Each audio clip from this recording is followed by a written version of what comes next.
Hai, halo kawan-kawan pecinta catur dan selamat datang kembali di Naruchas Channel. Di video kali ini, saya akan membahas partai catur yang sangat menarik yang dimainkan antara Sekhar Ganguly melawan Hikaru Nakamura. Permainan ini terjadi pada 24 Maret 2006. Oke, baiklah kawan-kawan, kita langsung ke permainan. Di sini Ganguly sebagai putih dan Hikaru memegang hitam. Permainan dimulai dengan E4 dan E6, lalu D4 dan D5. Sebuah pembukaan French defense. Lanjut kuda ke C3 dan kuda ke C6. Ganguly langsung memainkan gajah ke G5, memaku kuda pada menteri. Hikaru membalas gerakan yang sama, gajah ke B4, memaku kuda pada raja. Sampai di sini mainan putih tentu saja pion E5 menyerang kuda yang sedang terpaku ini. Dan jelas Hikaru pion H6 menyerang balik gajah. Ganguly memilih memundurkan gajahnya ke E3 dan kuda yang sudah tidak terpaku ini pergi ke E4 menyerang balik kuda dua kali yang sedang terpaku juga. Nah, di posisi ini saya akan coba bandingkan, atau gini dulu deh. Para pemain biasa di posisi ini mungkin akan memainkan kuda G ke E2 atau mungkin pion A3. Apakah kedua gerakan ini salah? Tidak juga sih. Kedua gerakan itu baik. Cuman para Gekam tidak hanya mempunyai gerakan itu di pikirannya. Alasan mereka jika memainkan gerakan itu mungkin hanya untuk lebih berhati-hati atau tujuan lain. Tapi jika kalian yang masih pemain biasa, BTW jangan baper ya.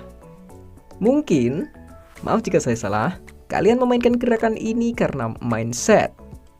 Mungkin mindset kalian sehari-hari, ketika diserang, mari kita bertahan. Bukankah gitu kan kawan?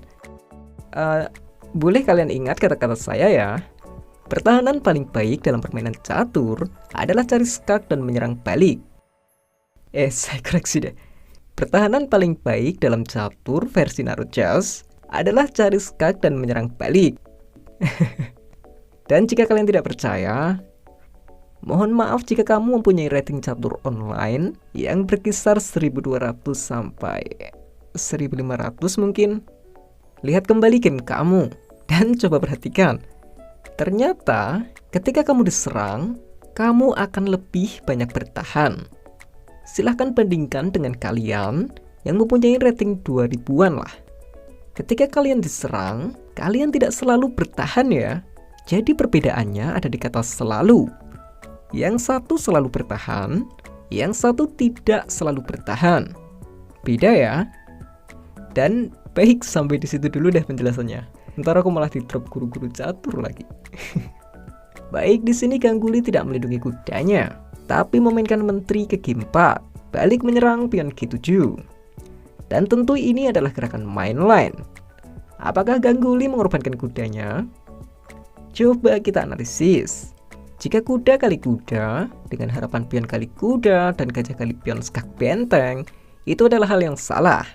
Balasan putih adalah memakan pion G7 dengan menteri, sekaligus menyerang benteng. Jika kuda mau discover skak kemanapun itu, pion C3 akan menjadi gerakan putih untuk menyerang balik gajah. Jadi setelah benteng ke F8, gajah ke D2, kuda kembali ke E4, dan gajah kali gajah. Tentu putih lebih diunggulkan dari segi material dan posisi. Oke, kembali ke permainan. Di sini Hikaru memajukan pionnya ke G5. Ganguly langsung membalas dengan pion H4. Pion dimajukan lagi ke H5 menyerang menteri, dan benar-benar gerakan yang tidak terduga. Karena di sini Ganguly memakan pion G5 dengan pion dan mengorbankan menterinya. Saya setuju sih jika pengorbanan menteri ini sangat aneh. Tapi coba kita lanjut dulu. Hikaru menerima pengorbanan dan memakan menteri. Lanjut benteng kali benteng skak. Oke, tentu saja gajah menutup skak. Permainan kembali dilanjutkan dengan kuda kali kuda. Dan setelah dimakan kembali dengan pion, jadi pengorbanan menteri tadi hanya ditukar dengan benteng dan satu pion. tapi membuat posisi hitam atau Hikaru benar-benar bertahan total. Sayangnya di sini saya juga tidak mengerti apa yang direncanakan Ganguly karena tidak ada pola-pola skakmat yang bisa saya temukan dan taktik-taktik yang mungkin bisa dimanfaatkan. Ya, di sini Ganguly melanjutkan dengan kuda ke E2, Hikaru membalas dengan raja ke D7. Raja D7 menurut saya kurang bagus ya, yang membuat rajanya sendiri malah jadi terkurung. Tapi kenapa gerakan ini dimainkan? Karena Ganguly punya ancaman pion G6 yang dilanjutkan dengan gajah H6 yang akan sangat berbahaya. Tapi di sini tentu saja Ganguly rukar panjang. Untuk antisipasi pion maju ke D5, Hikaru memainkan pion ke C6. Ya, sekaligus memberi jalan dikit lah untuk raja. Ya, masih dilanjut Ganguly dengan kuda ke G3. Persiapan manuver kuda memakan pion E4 dan ke F6 untuk menjadikan kuda sangat kuat. Hikaru tidak bisa berbuat banyak di sini. Dia memainkan menterinya ke E7, menghilangkan pemakuan gajah, dan tentu saja kuda kali E4. Raja ke C7 mungkin menghindari kuda F6 skak. Lanjut lagi benteng ke H7. Tidak mengizinkan gajah untuk ke G7 yang akan menjaga petak F6 untuk kuda. Tapi kuda ke D7 dimainkan Hikaru. Dan ternyata pion G6 lah yang jadi pilihan Ganguly. Perlu diketahui, pion sedang terpaku benteng pada menteri ya. Hikaru menjawab dengan menteri mundur lagi ke E8. Terlihat seperti buang-buang tempo. Tapi ini adalah langkah terpaksa ya. Oke, di sini jika pion maju ke G7, itu sudah pasti akan dimakan dengan gajah dan dimakan kembali dengan benteng. Ya lumayan lah, pion tukar gajah. Tapi Ganguly memilih memakan pion F7 terlebih dahulu dengan benteng. Tentu saja selain memajukan pion ke G7, kuda F6 juga jadi tujuannya. Nakamura merespon dengan gajah ke E7, menjaga petak F6. Tapi Ganguly tetap memainkan kudanya ke F6, mengancam menteri. Baik, setelah kuda dimakan dengan gajah, dan dimakan kembali dengan pion, kini putih punya dua pass pawn atau pion bebas yang sudah berada di baris 6. Tentunya ini sangat berbahaya ya. Hikaru menteri ke G8, menyerang pion G6. Ganguly melanjutkan dengan gajah F4 skak. Dan setelah Hikaru raja ke B6, baru gajah ke D3, melindungi pion. Masih ingat kata-kata saya tadi? Ya, di sini Ganguly cari skak terlebih dahulu, baru melindungi pion.